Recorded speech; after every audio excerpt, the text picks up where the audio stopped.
Hello, fellow citizens. Today I'm coming at you from IAE Day 8. So without further ado, why don't we jump into it?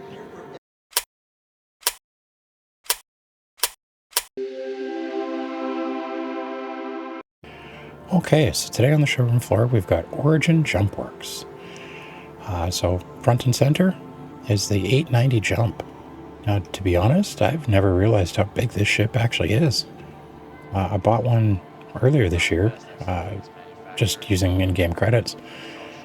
Never really compared it to other things, but seeing it in the showroom floor, this thing is actually massive. It's a great ship, although it's a little bit much to fly on your own, and I find I never actually use it. So over on the left-hand side here, we've got the 600i Touring. So there's two 600i's on the showroom floor today. There's a Touring version on the left-hand side I just showed you, and then over here we've got the Explorer version. The differences inside are there's a slight change in the layout, and I believe one has a vehicle bay that you can see from kind of the bar area, if memory serves correct, whereas the other one does not. Both of them are lovely ships, but the problem with all three of these is the cargo is a little bit difficult to access. All right, give me a second. I will run over to the side halls for you. Okay, so over in Hall 3, I believe this is, we've got the 100 and the 400 series loaded in here. So over on the right, this is the 100i. I believe this is a starter ship. Yep, starter Touring. In the front and center, this is the 400i. One of my favorite ships, actually. I really love the way this thing flies. I love this as a daily driver. It's not too big, still has everything you need. I just really hate the front fin. I don't know. It's kind of a pain when you're flying or trying to land specifically, because you have to be perfectly balanced to actually not have a lot of back and forth sway. But other than that, I really like that ship. And then over on the left-hand side here, we have the 135C. I want to say this is a racing ship. Sorry to consider this a starter as well. Never actually flown one of these. I might have to give that a try. Okay. Let me hop over into one of the other halls. Okay, over in the next hall here, starting up right in the front here, we've got the 300. 300i, technically. So this is the Touring version of the 300 series of the Origin Jumpworks ships. This one is the 315P. I believe this is the cargo variant. This is one of my next in-game purchases I think I'm going to try to acquire. I really like the 300 series of the Origin ships. I use them as my daily driver all the time. Right now I'm using a 350. And the 315P has a little bit more walking space in it, and a gun rack, which I think will be nice. So in the center, these are the Origin X1s, the little kind of hover bike. Now these are actually specifically designed to fit in that 400i we saw in the last haul. And then in the center, we've got the 125A.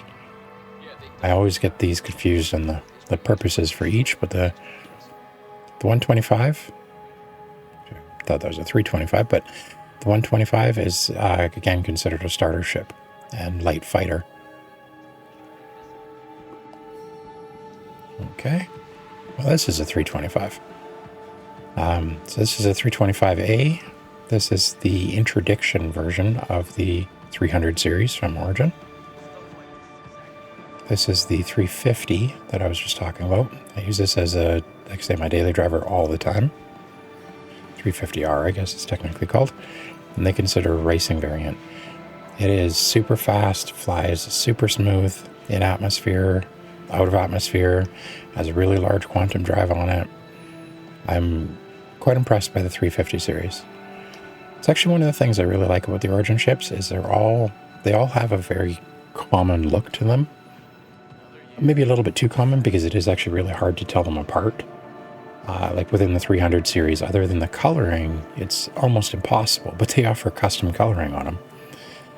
So the Origin ships are also one of, I believe, the only one that you can actually go into the pledge store and customize your ship. So for instance, the 315P that I was looking at in there, you can set your different colors for the outside of the ship.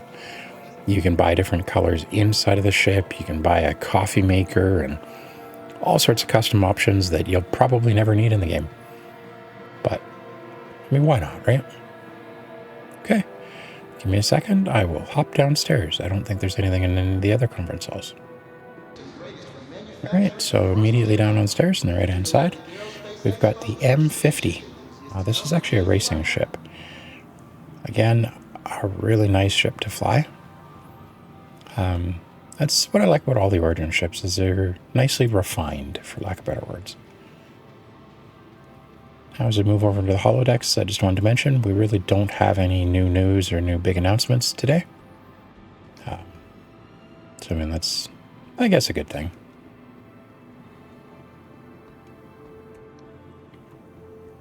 All right, just the one holodeck area today. It's covering off a ground vehicle. That is the Origin G12A. So I believe these will come in different variants when they eventually come out. But again, no announcement on when they are available.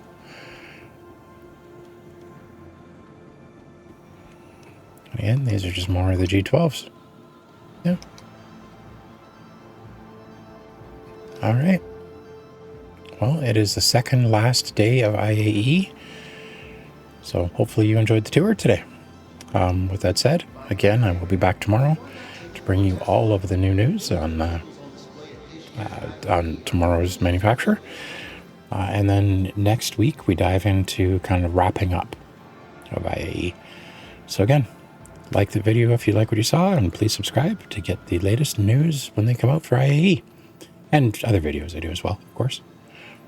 In that case, thank you very much, and I will see you in the verse.